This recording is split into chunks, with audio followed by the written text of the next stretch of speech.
Hey guys, you're watching the Best Practices Show where we take a look at the best business practices from the best dental practices all across the country. And if you're getting better as a restorative dentist, you know how important treatment planning is. And today I've got one of the world experts on it. And today we're going to be talking about 2-dimensional and 3-dimensional treatment planning with Drew Cobb from the Dawson Academy. Do not miss this. Do me a favor, grab a pen and hit the share button. We'll see you in a second.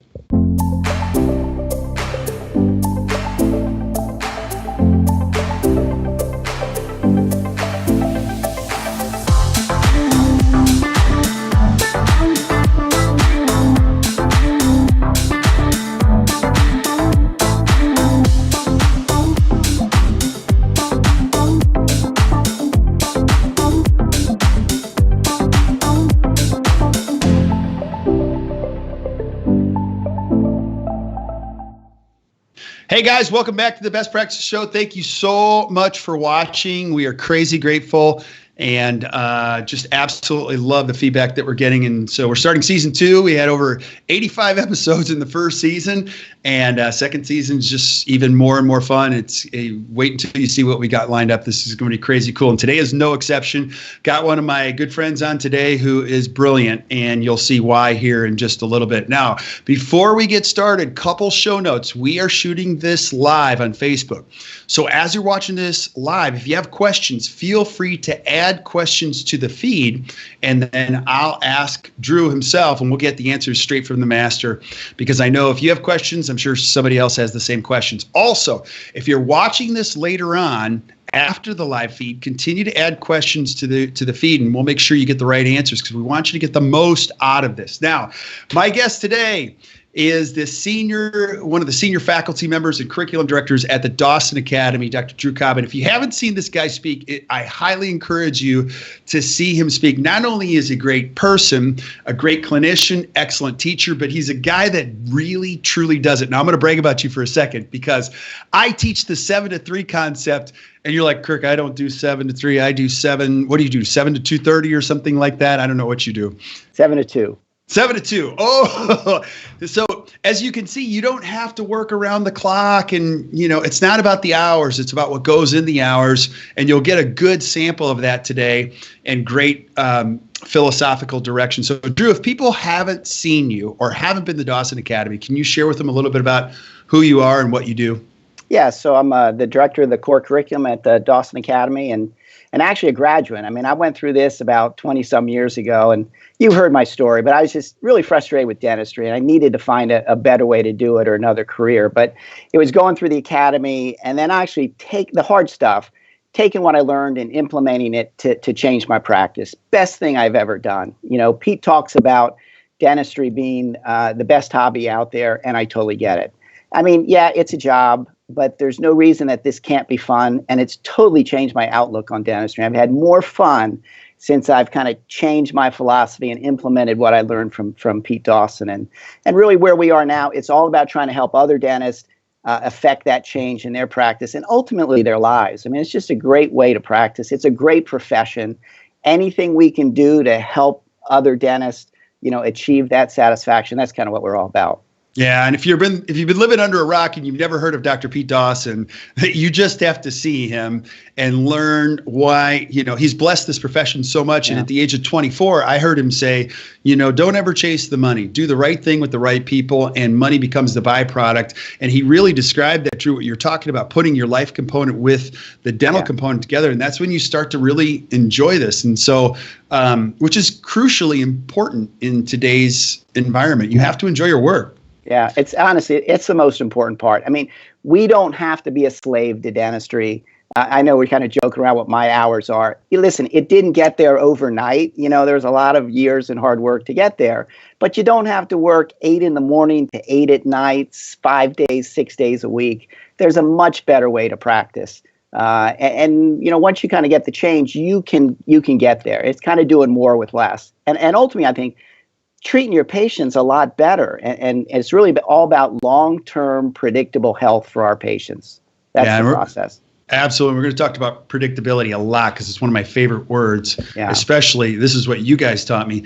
Now, today we're going to be talking about two-dimensional and three-dimensional treatment planning, and I want you to define that. But before we define that, why is treatment planning so important to restorative dentistry? Because some people might think they get, what's your perspective on why this topic is so important? So, again, we're not talking about what I'm going to say is that normal everyday patient that doesn't have a lot of problems. We kind of talked about this maybe our last segment when we were talking about the exam and the complete exam, because that drives everything. Mm-hmm. So this is about when we've identified problems for patients that are different than the norm. We call them those specialty patients. You got to follow a different pathway to figure out the best way to treat and care for these patients. So this isn't kind of what we've learned in dental school where you're going, tooth by tooth. This tooth needs a crown. This one needs a root canal. This restoration's okay. It's looking at the entirety of everything. The problem with treatment plan, and I went through this, the more I learned, the smarter I thought I was, the dumber I was at treatment planning. Mm-hmm. I mean, I would sit there and I thought I was so smart and I was identifying maybe some of these other problems. But when I would sit down to try to figure out the solutions, I didn't have a pathway. I was actually kind of more confused than when I started. What I love, though, about what we're talking about, this kind of 2D and 3D treatment planning, really it's just all about a pathway to figure out, once we've identified the problems, how do we solve these problems?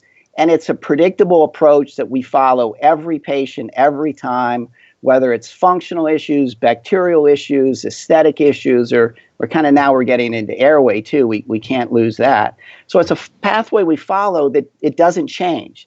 And as you go through the pathway, the treatment options open up to you. And there's nothing really in this pathway that every dentist on this broadcast right now can't figure out. It's breaking it up into more simple steps that you just go one thing at a time, and the treatment plan just kind of opens up to you, as well as the solutions. Yeah, absolutely. And I would love to know your thought on this. A lot of young dentists that we see out there, they're like, I don't have time, like it's so busy. And this is my belief. We were talking about this before. Yeah.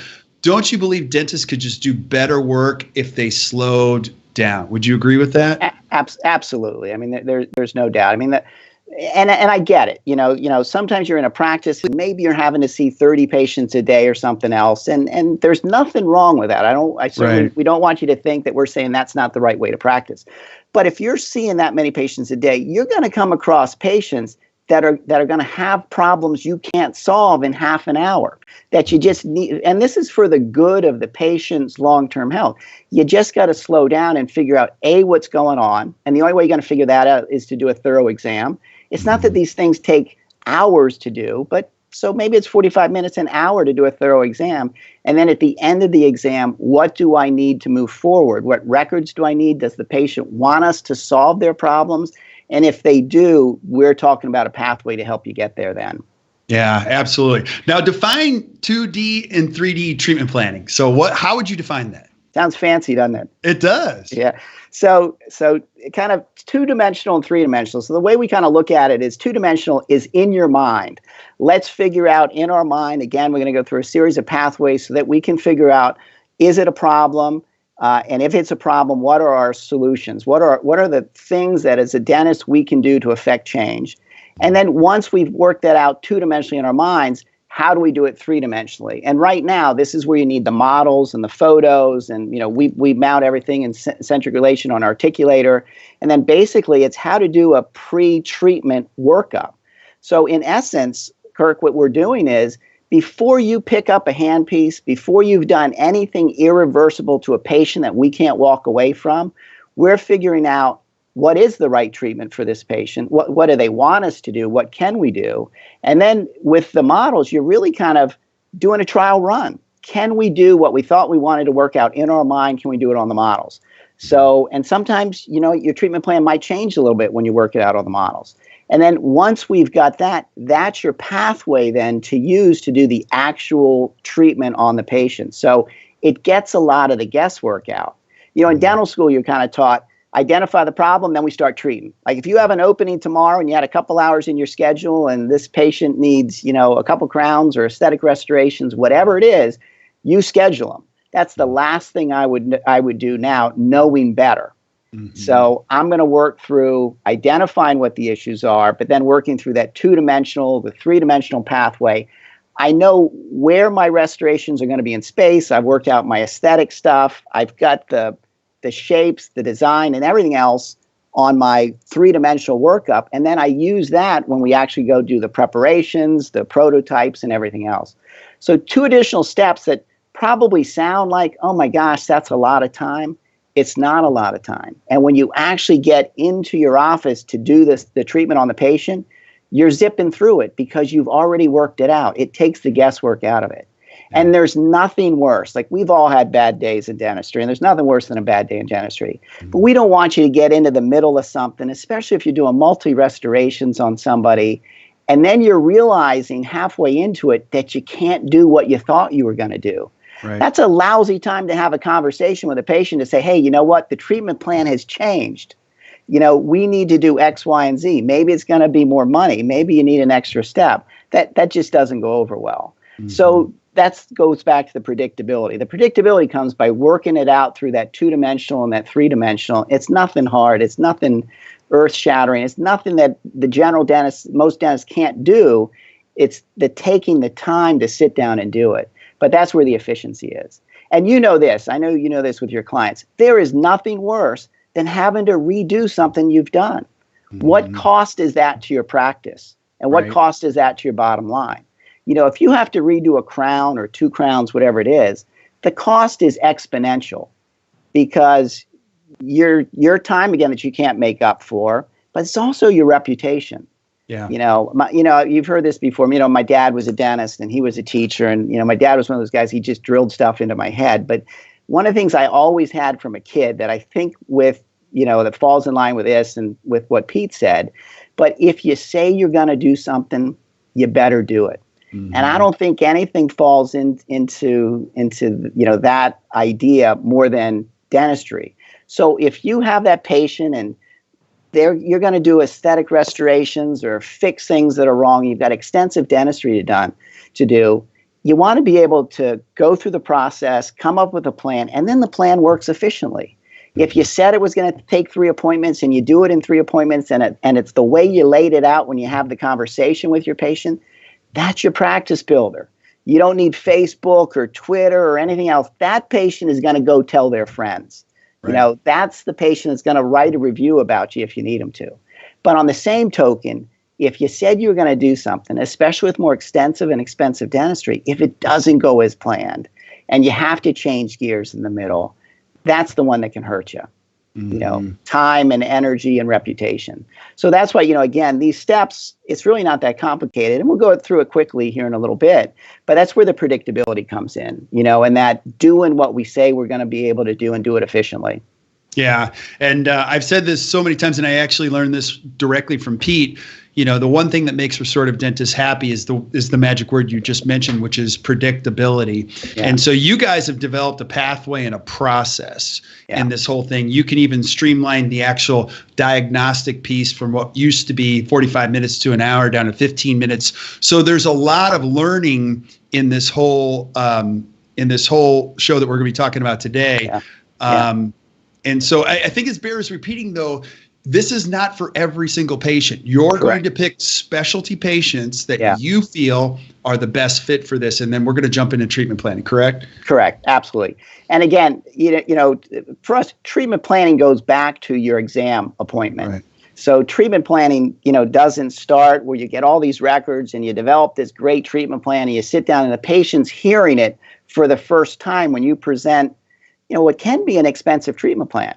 The treatment planning really starts with the exam. Pete's talked about this. You and I talked about this last time we got together about this co-diagnostic process. Where as you're doing the examination, you're identifying issues, bacterial, functional, aesthetic, and you're talking about signs and implications. What happens if you don't get treatment? Because it's that snowball rolling down the hill. It picks up speed. It gets bigger. It's just a bigger problem as time goes on.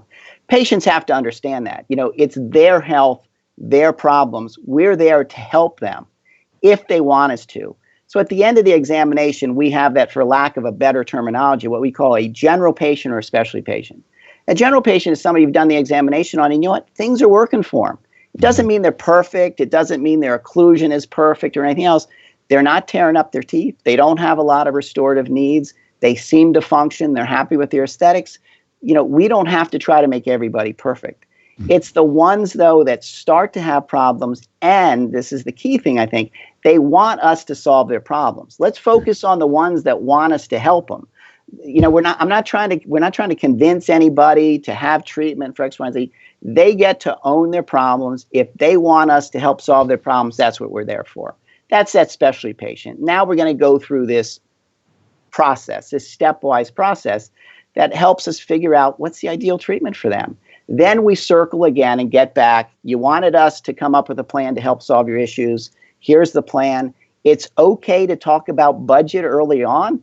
I think sometimes, I think we make things hard on ourselves sometimes, and I'm sure you get this with your doctors on how do you present treatment to somebody, and we get nervous because it can be expensive. And so somewhere early on, we kind of say, and I got this from John Cranham and from Pete as well, is early on, towards the end of the exam, once we've talked about these issues and signs and implications, is, listen, is there anything that would stop you from getting the care that you need? Let me know now, because as we work this out, I'll try to come up with a plan that fits within your needs, whether it's time, economics, whatever else. So some of this can get expensive. So if there's a budgetary restraint, let me know now, and I'll try to break things up so it works for you.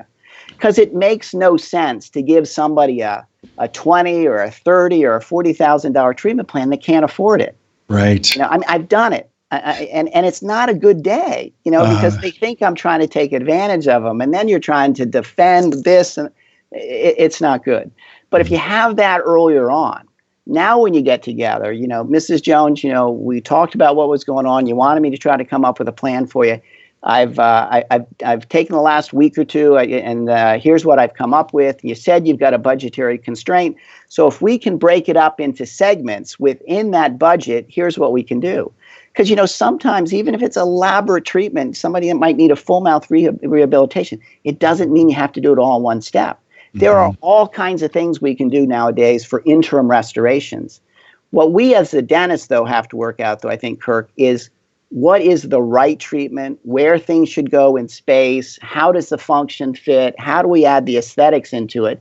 And then once you've got that, whether you do it all at once or sequence over years, that's kind of the fun part about treatment planning too. That's a puzzle, and now we can break it up. But you can still do an extensive restoration on somebody over 3 or 4 years, and that's fine. But that,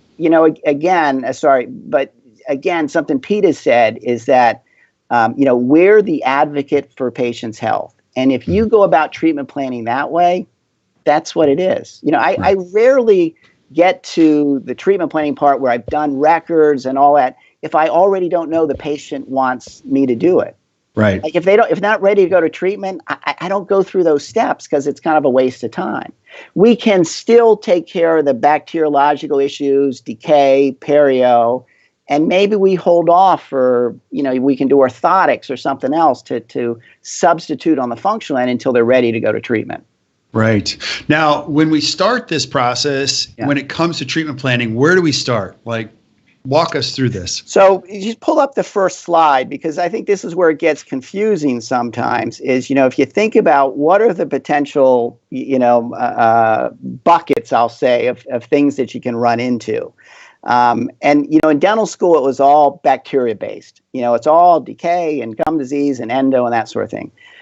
And that works, again, for a lot of the patients, but especially patients, they have other needs. So you might have functional based issues, aesthetic issues, and now, now you got airway. And airways, the first thing you got to probably work out is, can our patients breathe? And if they can't, let's get that under control first. Right. But as you get more complicated or more buckets, you can have a patient that has a problem in every one of them. So if you sit down, you've done this killer exam, the patient wants you to solve their issues, you got stuff in every one of those 4 potential treatment buckets. Well, now what do we do? Yeah. And that's where, again, the more I learn, the more I get stuck.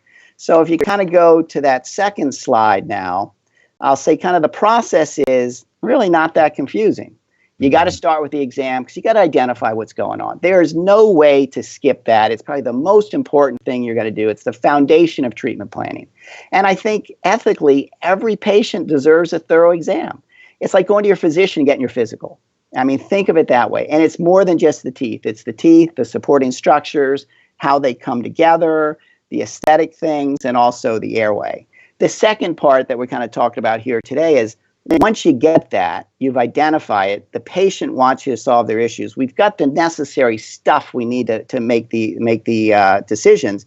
Now we're going to give you a process to do it, and that's the 2D and the 3D treatment planning. So the next slide really is just the checklist that we go through from the 2D, the 3D. Once you've then presented to the patient, they've accepted the treatment, how to go to the patient to actually use that as our template or our blueprint to prepare the case, prep, provisionalize, make the prototypes. And then we just have a checklist to make sure, as my dad said, we're doing what we said we're going to do. Mm-hmm. Because there's a perfect opportunity then to make sure, did we nail the aesthetics? Did we nail the function? Is the patient comfortable? Because while we're in plastic, especially with anterior cases, we can tweak things very, very easily. We're going to use that then as a guide for our definitive restorations, which is kind of the next step. So we just have a checklist to go through with each of them. And now what we've done is we have a tool called the Dawson Diagnostic Wizard.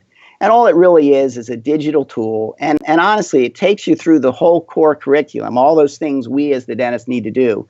From greeting the patient, the examination, the 2D, the 3D, the communication with your lab, the communicating with your specialist, everything's in one place. So this is kind of what we were talking about a little bit earlier, Kirk, is that on some complicated cases, you can spend an hour treatment planning. Yeah. You can spend an hour, because I've done it, writing individual consults if you do it and you do it well for specialists if it's a multidisciplined case.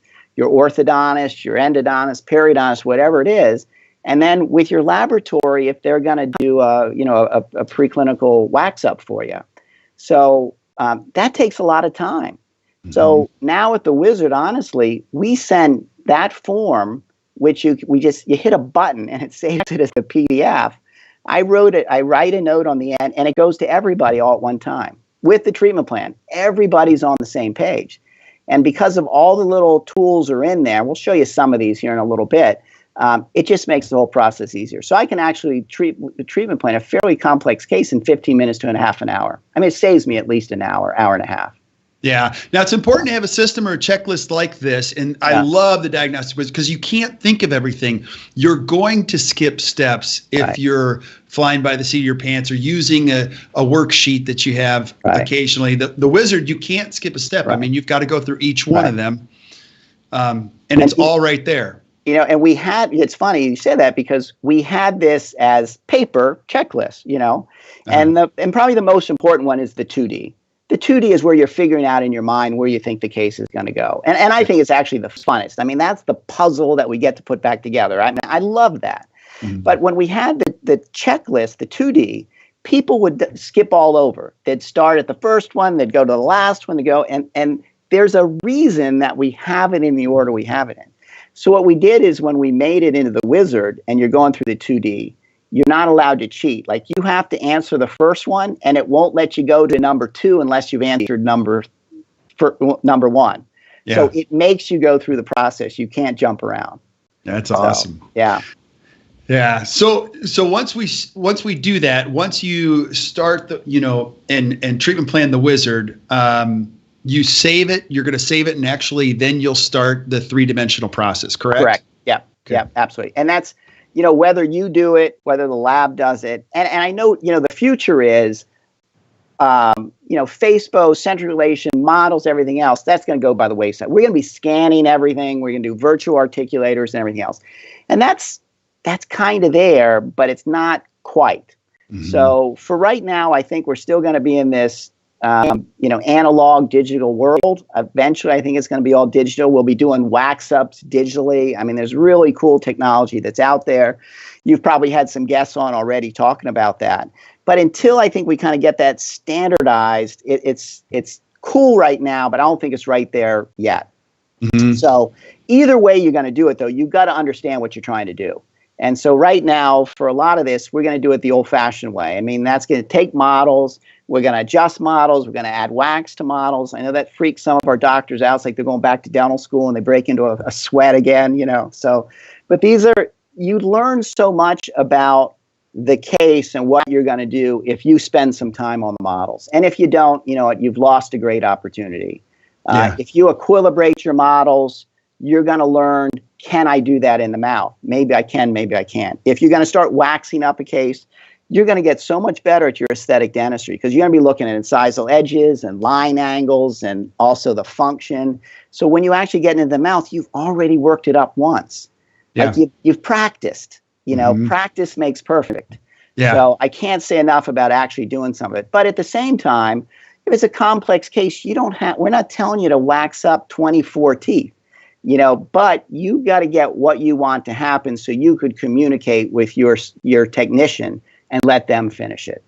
Yeah. I have a lot of young dentists that watch this, and I want to ask you this question. So if I'm a 32-year-old dentist, you've coached and worked with thousands of dentists all over the world. What's the number one mistake dentists make when it comes to treatment planning, or maybe two mistakes that you see? I think the first probably is either not following the process that we talk about or not following a process, because then you tend to jump around. And it's not necessarily that the treatment's wrong. It's just maybe not laid out correctly, and you set yourself up for potential failure. And that's the last thing we want. Mm-hmm. The second thing I think that happens, honestly, is when you go through this, especially on a complex case, this isn't about, the patient needs, I'll pick a number, 8 crowns. Okay. This isn't about trying to figure out your treatment plan and your cost, because this is important. It's not 8 crowns times whatever, your cost of crown times 8, whatever you charge. That's not your fee. Mm-hmm. So there's more time and energy that goes into a more complex case. So what's your time? Well, maybe I've got to get records and I'm going to wax it up. Whether I wax it up or my lab does it, there's time there. So if I'm waxing it up, I have to charge for that because I only have time. Mm-hmm. If my lab does it, they're going to charge me a fee. It could be $1,000 for a complex wax up from a lab. If you don't add that into your workup and your treatment plan, that means it's coming off your profit. Mm-hmm. And maybe if you're making big changes on somebody, you're going to get them into prototypes, and maybe you're going to make them a second time, or you're going to wear them longer to make sure that they're comfortable. You've got to allow for that. There's going to be fees if you have to remake them. So the only way you can really figure out how to charge for that case is to work out and figure out it's going to take me X number of steps. What's my time? What's my extra lab expenses? You start doing bigger cases with labs too, they charge you more. So there's going to be normally over 6 units, they add. So on some of these bigger cases, if you treatment plan it right, send it to your lab and say, hey, what's my lab fee going to be? Factor that into how you do your fees. Because if you don't do that, I think you're doing hard dentistry that I think not a lot of people can do predictably, but you're losing money on it, and you can't do that. Yeah. So proper planning. I'm so glad you said that, because we'll watch young dentists learn how to do this complex restorative, and they don't factor in the time. And then how this is, you just said it, is you do a large case and you figure out, I lost money doing this. And then they say, I'm just not going there again. Yeah. And what's worse is it not only kills your profits, but it also kills your confidence. Absolutely. Yeah. And that's true. I think it's interesting you said that too, because, a lot of the younger dentists that I've seen, really good technicians. I mean, they can do it. The problem is what we just talked about. They don't know how to do it in a bigger sense. And that's where they run into trouble. And you're right. You don't want to run into trouble with a patient like that. You don't want to make it so, gosh, I'm never going to do that again. Tooth by tooth dentistry is great. Mm-hmm. But I got to tell you, when you start being able to solve more complex problems for patients predictably, in my mind, this is what separates you from the person down the street. Because not everybody else can do this. Something else we talk to you about is we want you to be the go-to dentist in your area. Well, what does that mean? Right. Well, it means that you can solve more complex cases, and problems. And if you're going to get referrals from your patients you've done that to, that's our best source of referral. Right. Or you're going to start getting referrals from the specialists that you work with. They're going to start sending that tougher patient to you. And that's a great way to go. And that's with no Facebook or Twitter or, whatever you're going to do. It's word of mouth from your success in your community. Right, right. And when people are ready to get it done right, a lot of times they will seek out the expert and they will take their time and they will invest the money to make sure it's done right. And this is one of those sad statements. And, I don't want to, make anybody feel bad about this, but a lot of times the great restorative dentists, and this is probably the case in your practice, a huge majority of your work is just redoing dentistry that's been done recently and sometime. Yeah. And it could just be done better if we slow down and we do it right. So, so just something to think about. Now, in the 3D, what are some other considerations you have in 3D treatment planning that you think are important for everybody to know? Well, the 3D actually isn't that complicated. I think that, again, the most important is the 2D. The 3D basically is how do you do a wax up? And follow it in this order. We're just going to give you the steps to do the wax up. Honestly, it's that simple. And there's really 10 things to do a wax up. The first 3 are kind of gimmies. We want to make sure that you pay attention to it. And then how do I actually start doing a wax up? And it's not that complicated. I love doing wax. I probably do about 50% of mine. But, I do it. So, I work 7 to 2 patient care. I don't want to ruin my reputation here. But I'll stay after 2, when I need to, and I'll do a wax up. From my staff's gone, they're not in my hair. Turn a little music on. I'll just go in and I've got my 2D worked out. I'll work out my 3D. I'll get my treatment plan. I'm done. So it doesn't take me that long. But I think it's very relaxing. And again, but I learn about it. Can I really do what I said in the 2D? Can I do it 3-dimensionally? And sometimes what happens, my treatment plan might change a little bit. Maybe I've added a restoration or 2 or taken a restoration or 2 off. So it's how you really figure things out. But I think the 2D is the most important. And kind of the starting point on the 2D is if you kind of go to the next slide, and I got a couple slides in there, Kirk, that are a little bit redundant, but it's important. So, the first thing we say is before you get into the 2D, before I get into doing anything irreversible or anything else or start looking at those solutions, we need 2 things with our patients. We need to have, we used to have 1. This has changed in the last year. It used to be, are the joints healthy? Are they having pain? Are there problem in the joints? Here's a nice thing about that. It's the minority of the cases that have internal problems. But you got to make sure that they're comfortable. They're not having facial pain. They're not having headaches. And that stuff's not related to dental issues. And they got good, healthy joints. Because if you don't have good, healthy joints, that means functionally you're in quicksand. You could design the best result in occlusion in the end, but you look at them 3 or 6 months later, either they're going to be in pain or the bite's all changed again. The second thing then, now that we've added, is the patients have to breathe. They got to be able to breathe. And so kind of the next slide is that, is the airway acceptable? Again, if you do a thorough exam, there's a number of things we check with. It's not that complicated. You start looking at things, it just jumps out at you. So we're not talking about you turning your practice into an airway practice. And I'm not making a judgment on that. I think there's going to be a lot of dentists that are actually doing that, and it's going to work out fine for them. But we're kind of on the forefront of this, and we're going to see it. It's like years ago when I first heard Pete, I never saw occlusal disease because no one ever talked to me about it. I didn't know what to look for. But once I heard Pete talk about it, I go back to I was like, oh my God, all my patients have occlusal disease. I can't tell you how often I see patients with airway issues. And especially patients that have more advanced dental breakdown that have airway issues, and you get the connection. So as much as I want to restore everything and fix everything, you got to deal with the airway. So there's lots of things that we can do. And I know you've covered this already. You had Whit. That was an awesome segment with Whit. I know you've had others, but we got to be able to have a way maybe then to identify, refer those patients out, get the airway dealt with. We'll still deal with some of the bacteriological dental issues, but we're not doing extensive dentistry on that patient until they can breathe, is the bottom.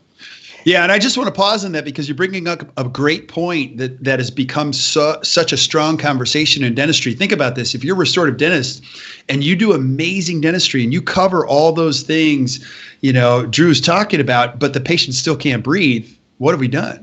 Yeah. So it's a question that's the questions that's coming up more and more and more. So And it doesn't, again, Kirk, too, it doesn't change the pathway that we're talking about. It's just another layer. It doesn't blow the whole process up that we've used for years. It's just another layer on it. Right. And so we used to, if you go to the next slide, we kind of used to use, the articulator, and we work out the function and everything else. And I think sometimes what we get lost on a little bit too is, we work it out on the articulator and all that's good, but you got to remember, all the articulator is a substitute for what's really going on in the patient's head. So if you could work out all that stuff on the articulator, but you could put that back where the patient is, and that's what we're trying to say with this slide here is, will it work for that patient structurally, hard tissue, soft tissue, and airway? Mm-hmm. Can all of that go together, or does stuff have to get changed? Because sometimes, you know what, we could design the best result, but if it doesn't fit the patient, something's off. So it's an orthognathic case or an orthodontic case. Like, that stuff has to be addressed first before we can come back and finish things. Yeah. So those two things, the airway and the functional stuff, we have to answer before we get too far along. Yeah, and can I ask you just to give some clarity on this? Sure. Because you've taught me about managing the forces. Can you talk about that? Yeah. Because no matter how beautiful this dentistry is, these patients are going to live for a long time, and those forces have to be compensated for in the overall design. Yeah, and that's again, that's where you kind of want to plan early on. Right. So and it's not again that complicated. So what is it that we're looking for? So we want stable stops on all of our teeth. We want healthy joints. The occlusion kind of starts at the joint level. We want healthy joints. We want all the teeth to touch, same time, same intensity, even distributional forces. And when patients slide around, forward, back, left, and right, we want anterior guidance. We want those forces on the anterior teeth, not the posterior teeth. And if we can get that and build that into our system, we can get a repeatability in the function, and we've distributed the forces, and we can get long-term predictability with that. Mm-hmm. We use a lot of glass out there now, right? I mean, when I got out of school, it was gold and it was porcelain to metal. Those were your options. Mm-hmm. There's so much now that we're doing, all good stuff. There's a lot of adhesive dentistry. We're doing ceramic inlays and onlays, and we're trying to be more conservative with our preparations and, minimally invasive dentistry. That's a big term today. And I heard, years ago, Jimmy Eubanks say this. I'd gone through a aesthetic program at LSU. Incredible guy, Jimmy Eubanks. But he said early on, because he was doing some of those ceramic tops on posterior teeth, first guy I saw do it, and I kind of learned from him. But he said, listen, if you're going to do this, you got to get the function nailed. Like, you got to have the occlusion, or they're going to be spitting porcelain back at you. Like, so why did people wear their teeth out first? Why did they wear it through the enamel? Why are they down by the dentin? Why did an old crown break? Why did a tooth fracture? Forces exceeding what the patient can put up with. And so if we're simply going to, repair a tooth, but not fix the cause, that's when we start running into trouble. And again, that's the last thing you want. You get the call, it's always on a Monday, or it's going to be Friday afternoon before your vacation starts, that somebody's broken something you did. And, 95% of our patients, you hit a home run. Right. It's that 5% we lose sleep over and ruins our day, So we just want to minimize that as much as we can for you. Yeah. I've been there. we all have, Yeah, absolutely. So function is huge. Yeah. So the other thing that we get into, which would be the next slide, is, you got the airway stuff, you got function. And then, so you got the functional stuff then, and that's what I kind of mean on that one on the left, dots and back, lines in front. You've heard Pete say that forever. And all we mean by that is what I just described, 5 factors of a stable occlusion. Start with the joints and CR, even stops everywhere, anterior guidance. Get off the back teeth. I mean, we say it 3 different ways, working, balancing, and protrusion. Just don't hit the back teeth when you go into eccentrics. Obviously, the more somebody plays with their teeth, the stronger their function is, their habits, the more that they can cause problems. But then the next layer that's kind of hit us since, the 90s is this whole aesthetic craze. So now how do you add the aesthetics onto it? And so it's just another layer that we add when we go through the 2D. We can take care of all those. The pathways are the same. Whether someone has aesthetic issues, functional issues, both, or the pathway to go through it is exactly the same. So kind of your next slide is really, that's the 2D list. And this was the paper version, which is in the wizard now. But honestly, it's kind of as simple as this. Is the first questions were the ones I just showed you. Can the patient breathe, and are the joints stable? Can we proceed? And if either of those is a no, you got to deal with them first before you go with the rest of this. So that's why that's up there first. Once you kind of gotten a yes on that and we can proceed, here's how we break it down. The first segment is those 5 factors of a stable occlusion. Do they have it? And if they don't have it, this is a yes or no. And break them down one at a time. Do they have stable stops on all their teeth? And if they don't, how can we fix it? Do they have proper anterior guidance with the envelope of function? Do they have working interferences, balancing interference, or protrusive interference? It's a yes or no.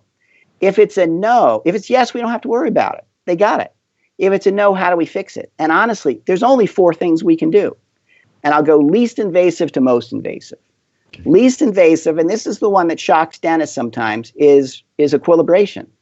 We'll maybe talk about this on our next segment, how to equilibrate. And equilibration is not mutilating teeth. It's not taking a lot off. It is a precise process with, honestly, minimally invasive dentistry to help us get to function. And once you start equilibrating models and doing a patients, you'll see that. But this is not about going in and removing lots of enamel and causing problems. That's not equilibration. But equilibration, reshaping teeth, is the best way that we can get there.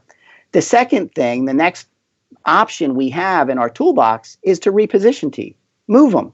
If they're not lining up, we have an anterior open bite, whatever it is, ortho. Your orthodontist for adult cases, you need a good orthodontist that understands function.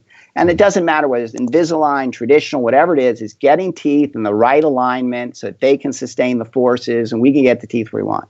The third option is restoration. So I want to be clear here. Restoration's not number one.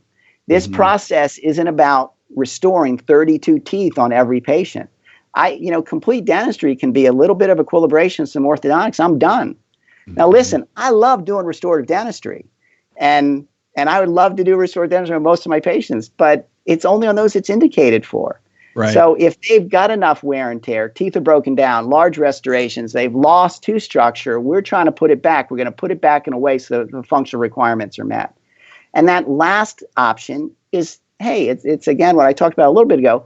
The bones, the soft tissue just doesn't line up. We got to move them. Yeah. Those are our options. That's it.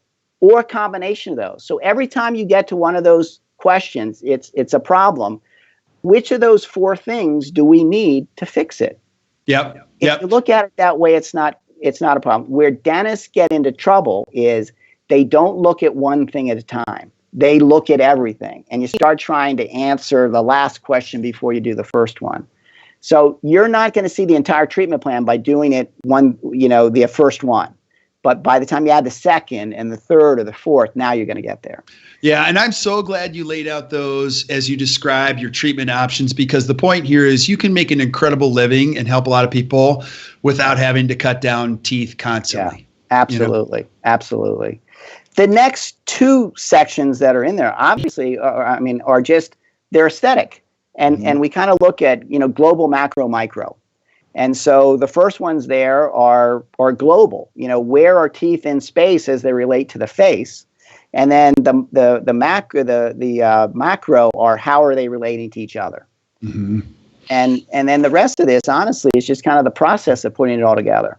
Yeah. Can you just talk about that, how they relate together in the macro and the micro, just a little bit, just a further definition? Yeah, we'll go through it. So, you got to kind of look at the whole face. How do the teeth fit in there? So there's some global aesthetic norms that we want. We want the teeth, the smile to fit the face. Right. So here's the thing, and I tell patients this, this isn't about like grabbing a smile off the shelf and sticking it on somebody. Some of the imaging programs that we can kind of maybe sometimes get in trouble with.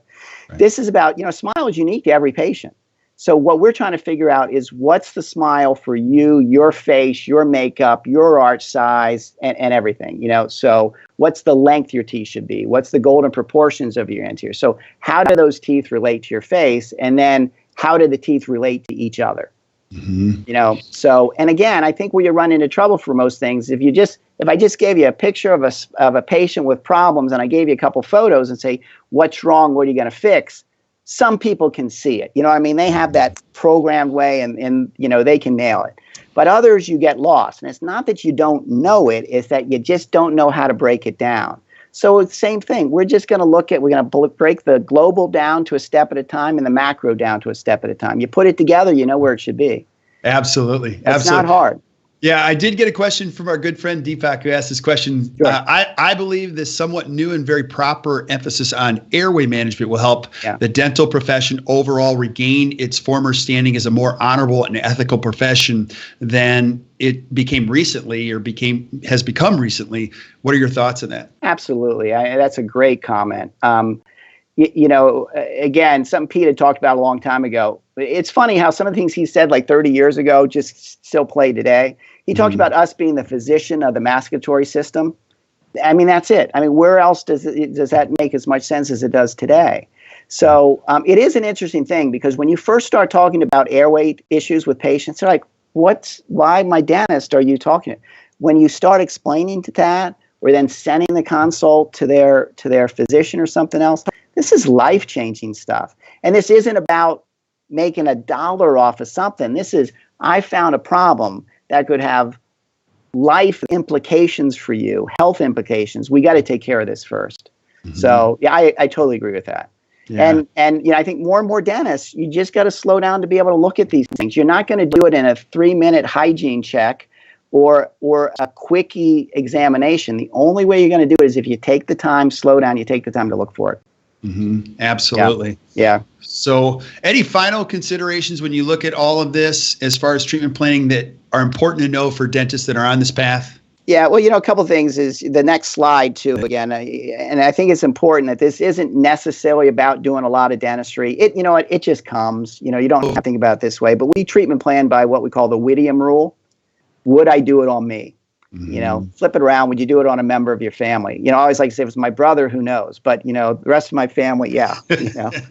So would I do it on me? And you got to have the right stuff to answer the questions or you can't. So you got to have the exam. You got to have the photos. You can't treatment plan without photos. So the photos are as important as the mounted case. So if you're not getting the right information, you can't do this. So you got to get all that stuff to do it. Yeah, I appreciate this, buddy. Yeah. So you guys do so many good things. Now, I want you to talk about this. If I wanted to see you or come to the Dawson Academy, where do I start? Where do I get more information about this? And can you also speak to this? What if I've been a dentist that's been practicing for 10 or 15 years? Do I have to go back through the whole thing? I'm a big fan of Dawson Seminar 1. Can you describe what happens in those courses and why it's important? So Dawson Seminar 1 is a great overview of the things we've kind of talked about today and actually our previous segments as well. It's kind of that philosophy of identifying that specialty patient, how to take care of them, how your staff is involved in it, what we need to do, more detail on the steps of the 2D and the 3D that we don't have time to do it in an hour here. So a lot more detail kind of about what the philosophy is. The next thing to do would be a hands-on. I mean, the only way I think you really learn these things, and I think one of the things that I really like about our curriculum is the hands-on courses. I mean, that's really where you learn things. So we talked a little bit last time about, we have the records, so how to do the records, how to take the photos, how to gather all the info. And again, the exam and the records is not the sexy part. Like we all want to get to the treatment plan and do all this expensive, high-powered stuff. But if you don't have the right stuff to start with, it's just not going to work. So that might be a little bit more of the, I don't want to say boring, but it's the bottom of the pyramid. It's the foundation. If you don't set a good foundation, you won't get there. The next then one would be is the treatment planning course. And that's really taking a patient. We give you the exam. We have different patient examples. They're all a little bit different. We give you the info. We let you then go through the 2D checklist. Let's do the wax up. So you get to do that. Let's develop the treatment plan. And those two, that Seminar 1, those two hands-on courses, I think that gets you to about 80% of the patients you're going to come your way. So I think that's kind of your starting point. Absolutely. Now, if I wanted to get my hands on the wizard, how do I do that? I'd contact the Dawson Academy. There's actually there's some stuff up there. There's some trial things. You can play around with it. I'll be honest, we kind of talk about it as the complete tool for complete dentistry. I don't think there's probably anything that's affected change in my office as much as utilizing the wizard. It's like my right arm now. And I mean, I have it up all day, every day. I use it for my case presentations. I show my patients, here's the problems, here's what we're going to solve. I can play with stuff on the screen, right in front of them. They get it. Again, it's not about selling stuff. It's a tool so that I can show them some of what I see. So yeah, but contact the Dawson Academy and they do that. Yeah, buddy, I am so grateful. I learn so much from you all the time. And we're going to do a ton more shows on so many other subjects. So thank you so much for this today. I appreciate it. Thanks. Always an honor to be with you. And, anything we can do to help other dentists, practice better, enjoy life more, enjoy their career. That's what we want. It's awesome. Stick around for a second here, Drew. I will say goodbye to everybody else. Thank you guys for watching. I really appreciate you for everybody tuning in for the Best Practices Show. Do me a favor, if you found this valuable, hit the share button and share this with all your friends. Obviously, we'd love great information to go out there and help this great profession that we absolutely love. And if you want more information, check out the Dawson Academy. There is a link right in the body of the post. You can just click on it, go straight there. And then also continue to add questions and things that you want to see from Drew here in the future, because we're going to have him back again and again. So again, thank you for watching. Until we see you next time, keep watching the Best Practice Show. You guys have a great evening. All right. Thanks a lot.